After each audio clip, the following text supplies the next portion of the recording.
The idea of a spaceplane dates back to the 1950s, when NASA designed and tested the X-15.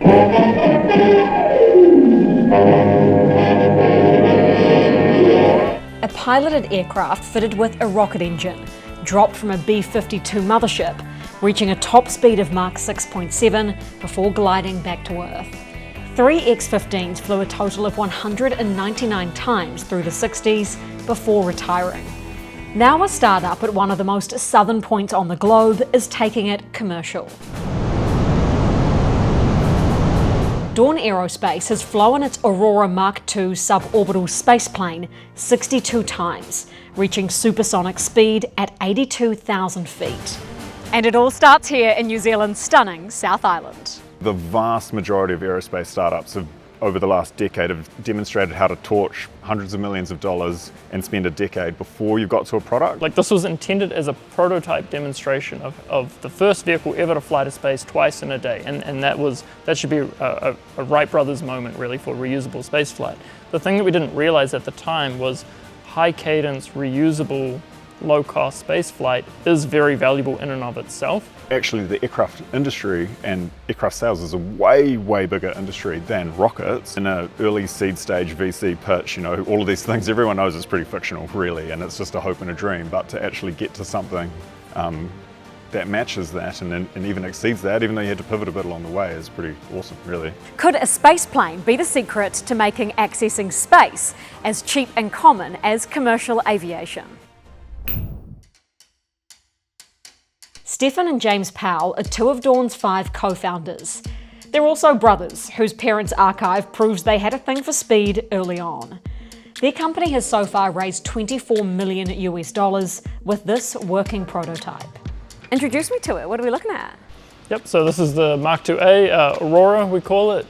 This is really the first prototype version that we ever built. It was the first ground up build of an aircraft that Dawn did. But this aircraft got us flying supersonic, which was kind of like the major milestone, the proof point that we can go through this transonic regime, this really challenging aerodynamic regime where everything shifts from nice flow, nice subsonic flow to like supersonic and shock waves and whatnot.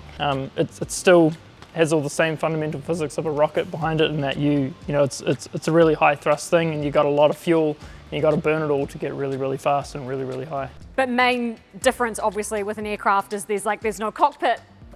James, yeah. No one's sitting in it when it flies. Yeah. I mean, all those fundamentals of a rocket are really important for the performance characteristics of it. But we really think about this. It's an aircraft with the performance out of a rocket. It's not a rocket with wings. And what's so fundamental about this is if you think about the business model of an aircraft. You build it once, you fly it a lot, you generate revenue over and over and over again with it. And compared to a rocket, for the most part, rockets, build it once, fly it once, sell that once, and that's just a way harder business model and way less scalable business model. So for us, it really is an aircraft, except the pilot stays on the ground and it has a rocket engine, not a gas turbine. But everything else is really, really aircraft inspired. So, we talk to air traffic control, we integrate with airspace, we take off and land regularly, we refuel and then we fly again. The aircraft is very, very redundant in its capabilities and systems, so it's very fault tolerant, makes it very safe, makes it very, again, it's just really scalable in terms of the technology, but therefore also the business model. Talk to me about current capability of this version here. Weight, payload bay, how much can it Yeah, sure. take? So dry weight's about 130 kilograms. Max takeoff is a bit under 300. And then payload really depends on the mission you want to fly, but sort of 5 to 10 kilogram payload. Max speed is just over supersonic. Max altitude is about 80,000 feet. I mean, this is the highest performance civilian aircraft since the Concorde that anyone's built globally. Yeah, so it's a really capable machine. Other than military stuff, it's completely unique in its capability globally. So it's already the highest climb rate aircraft in the world. With the optimized version of this aircraft, it'll be the highest flying aircraft in the world and the fastest flying aircraft ever to take off from a runway. We'll learn more about the next model in production later on, but the runway is an important element. While rockets require dedicated launch sites, the Aurora is regulated as an aircraft, meaning it can take off from any tarmac. Stefan's taking us to New Zealand's makeshift Mojave, the Tāwhaki National Aerospace Centre, where it's already flown some commercial missions.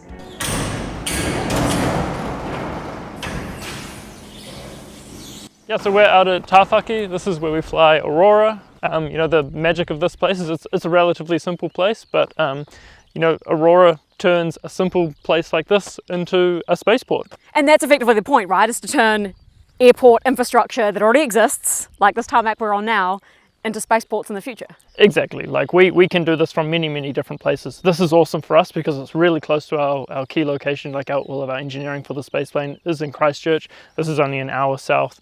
But yeah, this is a concept, a model that we can take to many other places around the world. Out of all of the flights that you've done for Aurora Mark II, how many of those are test flights versus actual commercial flights? Yeah, so we've done 4 commercial flights to date, so the rest have been tests. And the testing really started very simply. It was, the aircraft was just flying on jet engines. We would just take off, do a few circuits and come back and land. But every time we go out and test, we fly higher and we fly faster, we push the envelope faster. This rapid reuse is something that it's really great to have in the end product, but it's even better to have in development because it just means that you can develop so much more quickly, but with quite manageable risk. Each flight is a small bit of extra risk. We're proving that we can do that suborbital trajectory with something that's truly reusable, and reusable in the sense that an aircraft or your car is reusable, not refurbishable in the sense that, the space shuttle was refurbishable. So when Aurora is here and you're operating a flight, how quickly can you get the aircraft on the ground and turn it around? I mean, do you just refuel it and it takes, 40 minutes? Yep, yeah. We literally do a flight that's a half an hour exercise, come back and land. We taxi back down the taxiway there. And then we basically do some checks on the aircraft. We put more fuel in it, sort of the same sort of thing like you would do it, same sort of thing you'd see at any airport really.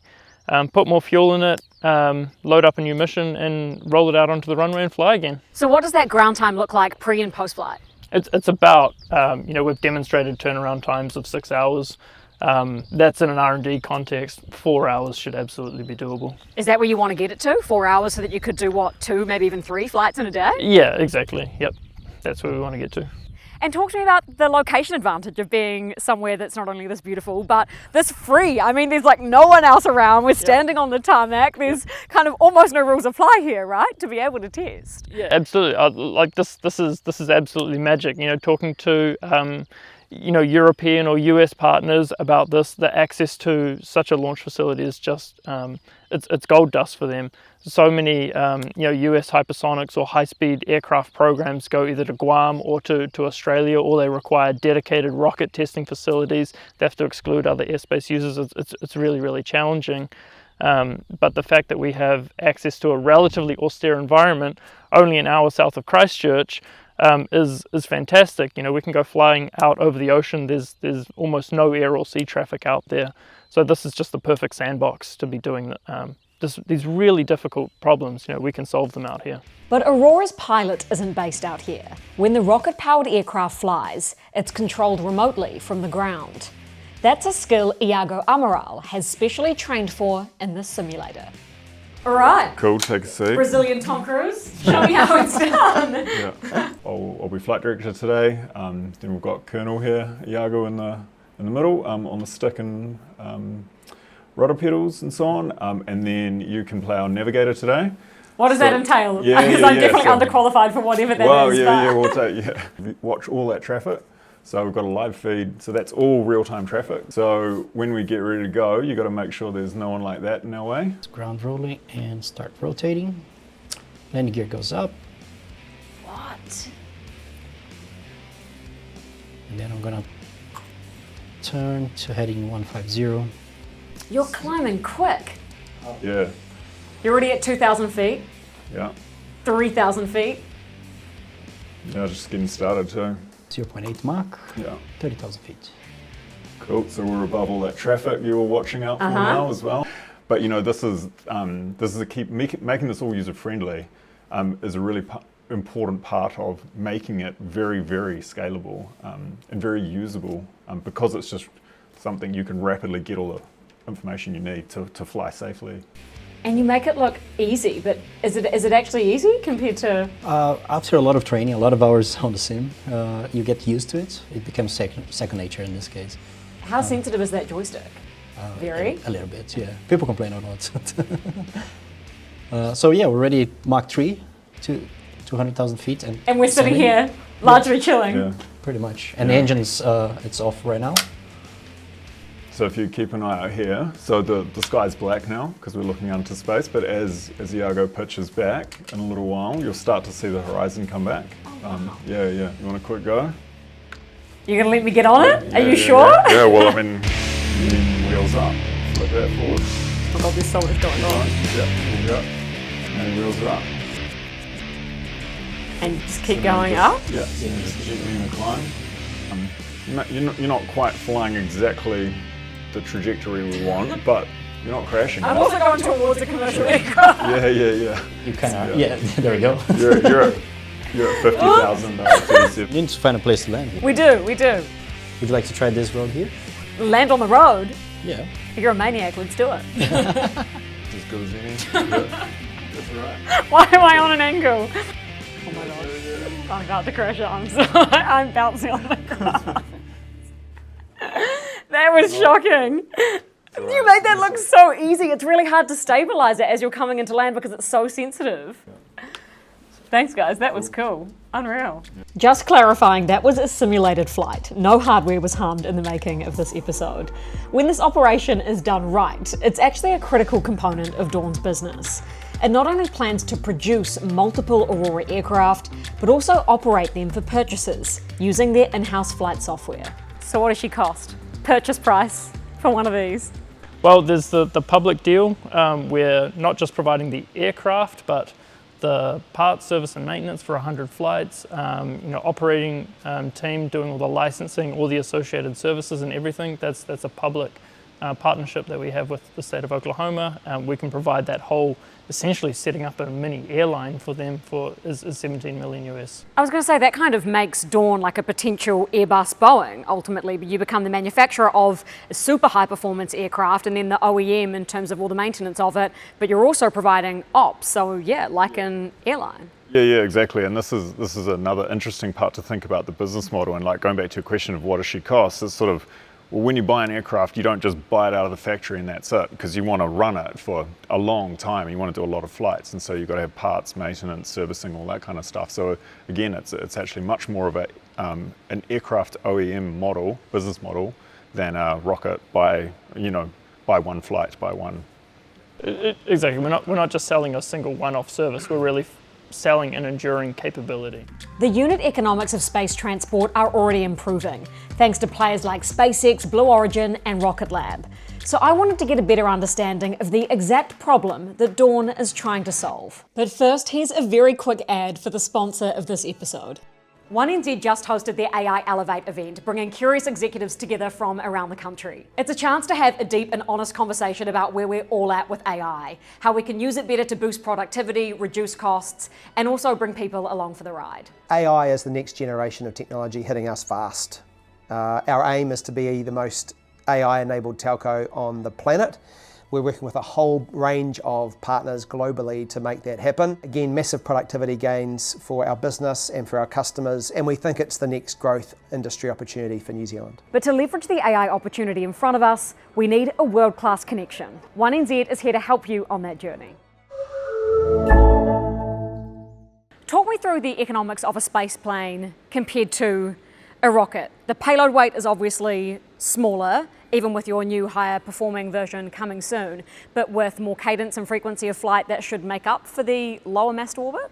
Yes, and just to be clear, we're not going to orbit with this vehicle. This is suborbited, so it's a pretty different problem that we're solving in general, where like going to orbit, you want to actually be in orbit. That's a satellite. While we're mostly flying captive payloads, like they want to go and do some in situ measurement, or they want to fly a piece of technology and they want to get it back. That's the key bit.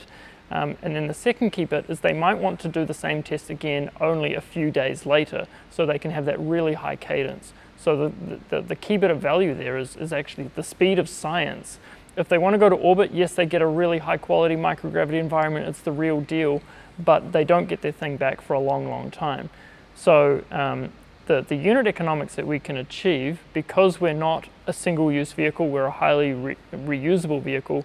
It's the sort of difference between a factory output versus a fleet operating, where we can operate a fleet of these vehicles at high cadence, at very low cost, because we'll do 100 flights a year with a single vehicle. And because you get 100 flights a year, the effect of the upfront cost of the vehicle is not really that big. That only that gets amortized over 100 flights in a year, maybe even 1,000 flights in its life. So that upfront cost is really quite small. It's why your airplane ticket is relatively cheap, even though an A380 is a $400 million aircraft. But a flight on an A380 all the way to Dubai might only be $1,000.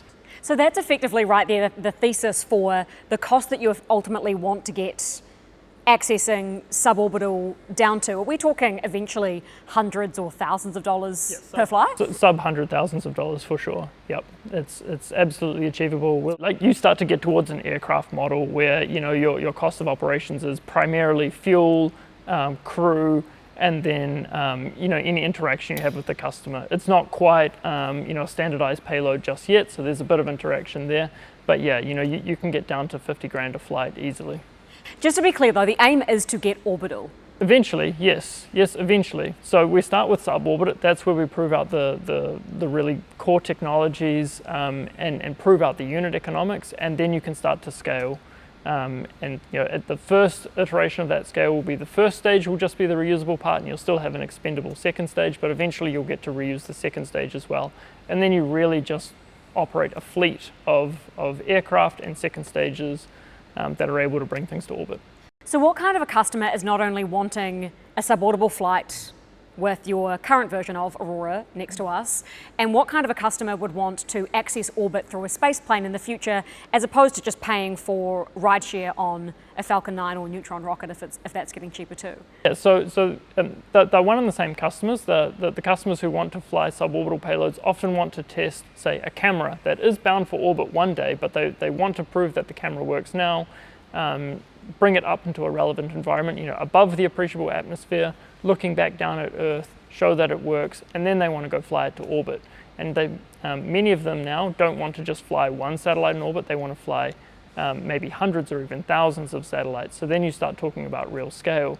Yes, rideshare is great for now. That'll get us to tens of thousands of satellites. But if we look even further out, maybe 20 or 30 years from now, we're considering a world where there's 200 or 300,000 satellites operating, and we need to be bringing up more, many more satellites every year, and not just satellites, but also raw materials. There's significant operations in space. There's more people living in space. There's a moon and potentially even a Mars economy starting to develop. All of these things are going to require much more mass actually going to space, and eventually a more reliable, reusable, scalable, and sustainable way of accessing space will make all of this much more feasible. There's a lot of different figures out there on the value of that gap in the space transport market. What do you price it at? And not only the value of that market, but also the value of the experiments that this capability could unlock. The value of this end goal, like what is the value of a 2050 space economy, is so hard to put your finger on. I would say at this point, it's actually the wrong question. It doesn't matter. We only know that it's going to be big. It's kind of like the internet in the 90s. It's like, how big is the internet going to be? Exactly what are people going to do? Look, I don't know. All I know is that it's going to be a big economy, and they're going to need to get to space, and they're going to need to move around in space. So we're working on space transportation. That's the core thesis.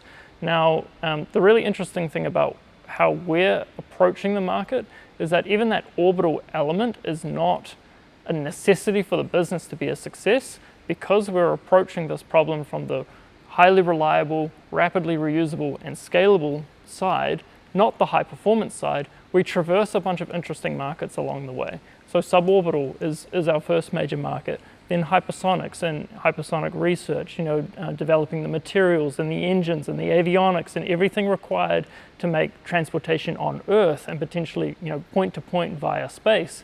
These could also be rather large industries. There's already billions of dollars of expenditure going into just research in these domains. Space launch at the moment is something north of $10 billion worldwide. Hypersonic research is a significant fraction of that. And hypersonic, Mach 5, that's quite slow compared to orbital speed of Mach 25. So can rockets do hypersonic research? Absolutely. If we can do that rapidly and reusable with a spaceplane, more so the better. effectively every opportunity in this industry, you see further potential to democratize it. Exactly. They're all stepping stones in the direction of higher and higher performance space planes that eventually are able to go to orbit. A space plane is not a new concept, but previous efforts to create one have largely been done by government-funded efforts, largely through NASA. We've spoken earlier about how the space shuttle was kind of effectively in its own right a space plane. There's also been a commercial effort by Aerospace, funded by NASA, to create a cargo space plane, although that seems to have kind of been shunted, that effort, by NASA now. Why do you think your company, Dawn, your team down here, are the ones who can achieve making not just a space plane that's a cool concept, but actual infrastructure now? So I think the thing that we're able to do really differently down here is that we're able to really put the plane in space plane. If you look at a space shuttle, it really is, it's a captively carried glide vehicle. So there's nothing aircrafty about it on the way up, except for that it has wings. It's really only an aircraft when it comes back and it's gliding back. And the same is largely true for Sierra and most other spaceplane concepts aren't really a plane in the sense that, you know, an A380 or a Boeing 737 is a plane. And I haven't seen any concepts where there's a credible path to using the vehicle, it coming back, refueling it and flying it again. So you lose the essence of what a plane is, which is a rapidly reusable and highly reliable vehicle. So we're able to do that in New Zealand because we have this magic combination of not only geography that lets us do these really high performance aircraft programs. You know, out at Tāwhaki, we've got access to thousands of miles out over the South Pacific with very low air traffic and very low sea traffic, but we've got a regulatory environment that allows it. You know, the New Zealand government is a very approachable government. You know, our CAA, we know just about everyone there, and we have a very well-established working relationship with them to certify vehicles that are, you know, on the bleeding edge of technology. And then finally, I think this was maybe a challenging point 10 years ago before Rocket Lab came around, but people thought that space was really hard to do from New Zealand. But I think Rocket Lab's actually proven that New Zealand is not only that we can do it, but actually we're specially placed to do it. We have a unique blend of an innovative culture, you know, a pioneering spirit, but then connection to the rest of the world. You know, we know that we have to go outside of New Zealand to be able to do these things. So Dawn, you know, we're well placed to do this because we're a global company from day one. Yes, we're a New Zealand headquartered company, and this is where our stronghold is for R&D. But, you know, 40% of the company is in Europe. That's our commercial stronghold. You know, we've got customers all over the world, and we just have that global mindset that's really key in the space industry. There is something to be said for innovating something commercially like a space plane in a new country from scratch, where there isn't the baggage, say, of aircraft companies and missions that have come before, and increasingly so with rockets now. Yeah, absolutely. Like so much of what's hard about this is actually figuring out what of established knowledge is actually wrong, and we can break those rules. It's almost like naivety is our best friend. Like we let real physics actually guide us. Like we go out and try things. And the concept that we have allows us to do that as well. Because it's rapidly reusable, we don't have to analyze everything to death. You know, we don't suffer from paralysis by analysis, because we can actually just go into a real environment and test it. You know, there's a lot of fail-safes in these vehicles that we can be pushing the limit. We take risk incrementally, and you know, we can attack that risk in the real environment of space. And if something goes wrong right at the bleeding edge of our performance, you know, as we're pushing the envelope, we can simply come back, check out what's going on, look at the real data, rather than having to look at CFD or analysis and be postulating far away from where we've actually tested. You know, we can let reality guide us rather than the baggage of established knowledge. Speaking about the reality of the world, how much do you know about China's secretive spaceplane? Me? Nothing. The reason I ask is because I wonder how that makes you think about the critical nature of developing and deploying this technology at pace, given the geopolitical space race underway right now. Yeah, I mean, all defense technologies are really coming under the microscope now. Space is just another one there, where you know, it's seen as the ultimate high ground, and it's critical that you know, we have good access to it, so we can keep delivering the services that are so important for people on the ground. Elon kind of has this belief that a company its success should be measured by one single measure. And in his case with SpaceX, it is very much mass to orbit. You know, he's testing that and pushing that barrier with Starship and has already done so with Falcon as well. What do you think the single measure of success for Dawn should be that you would like investors to judge you on in, say, the next 5 to 10 years? Should it be like actual revenue and profitability, or should it be number of flights per year? The core one for the Spaceplane program is frequency of flight. So that's not just from a single vehicle, but it's from a fleet of global spaceplanes that we'll be building out. It's how often are we flying. Now, of course, as soon as you get past that first metric, yes, financial metrics will be a big driver of this. If they're not making money, then you won't be able to scale it, right? So yes, that's absolutely important. But then on the other side of the business, the in-space propulsion side, it's really how many satellites and how many maneuvers are they doing? How much actual movement is going on out there? Because there, once again, we're really pushing the envelope. We're giving mobility to satellites that haven't had it before. We're letting them do missions that they haven't been able to do before. Mobility is the key metric. That's really how much are we actually impacting the world. That brings us to how Dawn makes most of its revenue. Spaceplane aside, it already has a proven satellite propulsion division. As you're watching this, thrusters designed and built by Dawn teams in New Zealand and the Netherlands are moving satellites around in space. I mean, I was doing this sort of thing for years. I developed engines at university as well. My master's thesis was building the early versions of this. So, I went through 4 generations of thrusters as a student developing it, and then we started commercializing it. We went through about 8 different iterations of that before we finally came to the version that we have now. So tell me about how Dawn has already changed the game in satellite propulsion. Yep, so satellites used to use hydrazine a lot. That was really, really common. And now already we have 42 satellites on orbit using nitrous oxide, which is totally non-toxic, self-pressurizing I've seen you propellant. eat it. Yeah, well, in a video. yeah. I mean, like that's the amazing thing, right? Like it's a non-toxic propellant. It's really, in lots of ways, it's a glorified barbecue igniter, and so you can literally cook with it if you want to. And that was really, it's a bit of a silly demonstration, but it was really just about showing this stuff is genuinely non-toxic, very approachable. You can fire up engines in a short sleeve environment. Hell, you can even eat the things that you cook with it. How important is that feeding into the kind of reusability, scalability, ease of use element? It makes it so much more accessible, and once it becomes accessible, then you can start using it more frequently. And so even though people would normally think about like reliability, reusability, scalability in the like actual use case, so much of the challenge of space technology is actually in the testing phase. Because it's reusable, we can actually test all up systems. You can build up your whole satellite and fire the propulsion system. So many satellites fail on orbit because they don't test them properly on the ground. And so we're able to do these all-up tests, which means we have really great reliability stats on orbit. So how many thrusters have you made? How many are actually maneuvering satellites in orbit right now? Like they're up there in the probably thousands at this point. Not quite thousands, okay. but we're getting there. We're making 200 odd thrusters a year. There's about 170 odd on orbit now.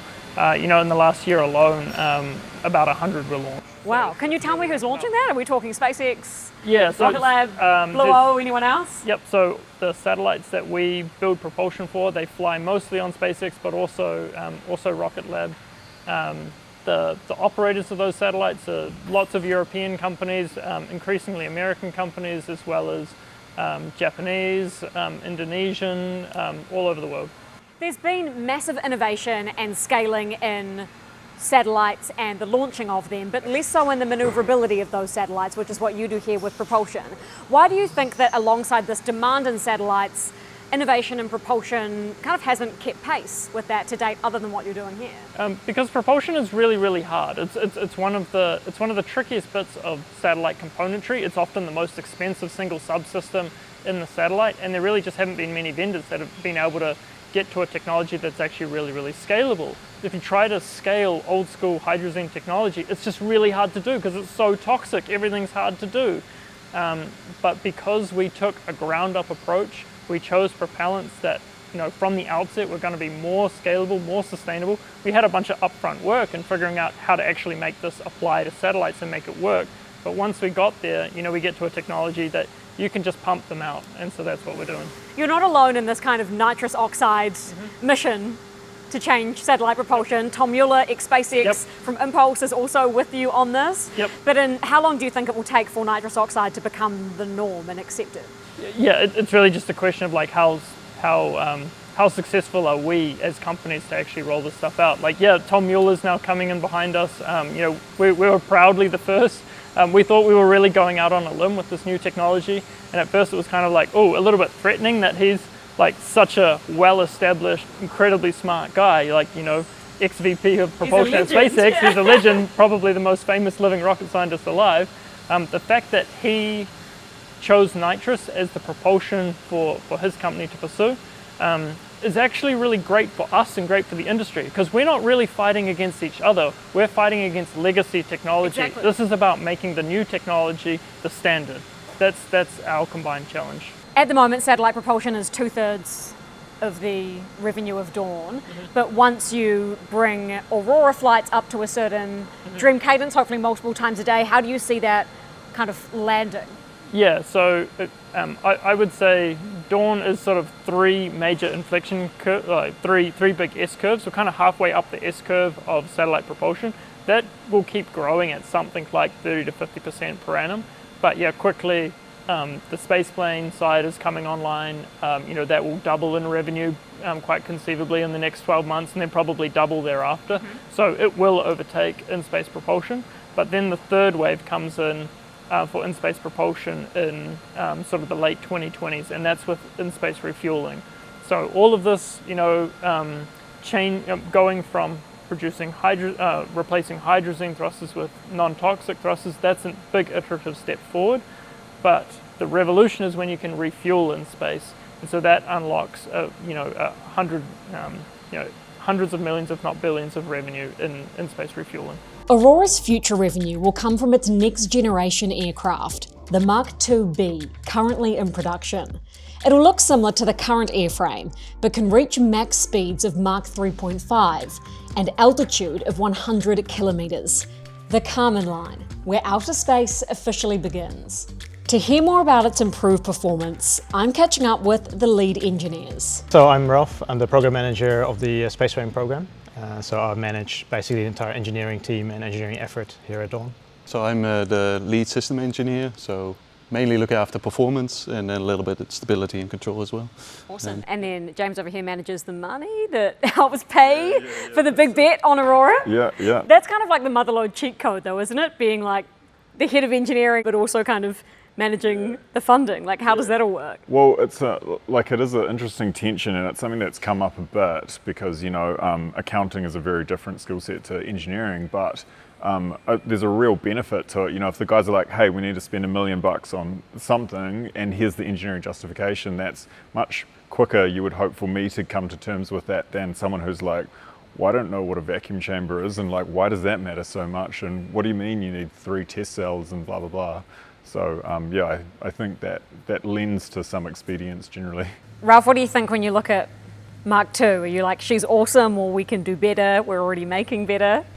I mean, we're already doing awesome things. All I can see is there's a lot more potential that we can get out of it. So, I mean, we have flown supersonic, we have flown to 80,000 feet, but there's a lot more that she can do. And that's basically what we're working on this year, is really trying to unlock the full potential of this aircraft. Tell me how that will differ from Mark II as it exists in front of us. A little bit larger, but the big difference is the capability. So now that we can go to space, we go in we have a lot more microgravity that we can offer to customers, and so that's the biggest difference.